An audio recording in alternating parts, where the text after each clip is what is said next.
You know, let's face it, the object of anybody making any kind of a video for a business is to try to get you to either buy stuff off of their website or call the phone number or some way to generate more business.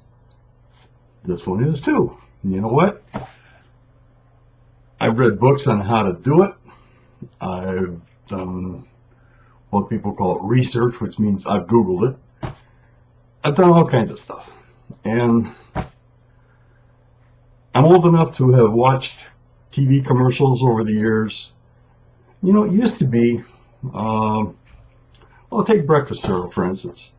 You know, if you have our breakfast cereal, it's got vitamins, it's got this, it's got that. It's going to help you, make you healthier. Milk was nature's most perfect food. Wonder Bread had enrichment with vitamins and everything else. And it seems to have changed because people want instant gratification. So it's, take this pill! You don't have to change your diet. You can still sit on your butt, watch TV, and lose weight. Probably doesn't work that well. Or take this pill and it'll make you the most wonderful lover in the world. You know, physical enhancements, all the rest of it.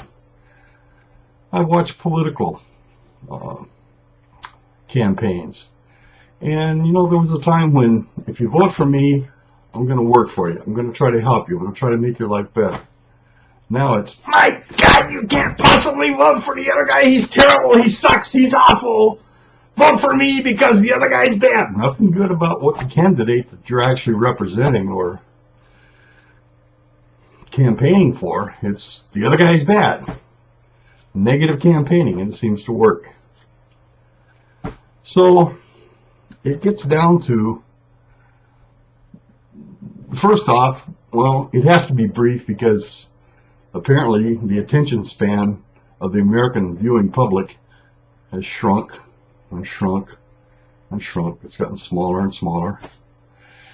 And the gratification has to be instant, and the message has to be pretty simple. So I guess I've distilled it down to this. Everybody else thinks we're wonderful, so call us. So there.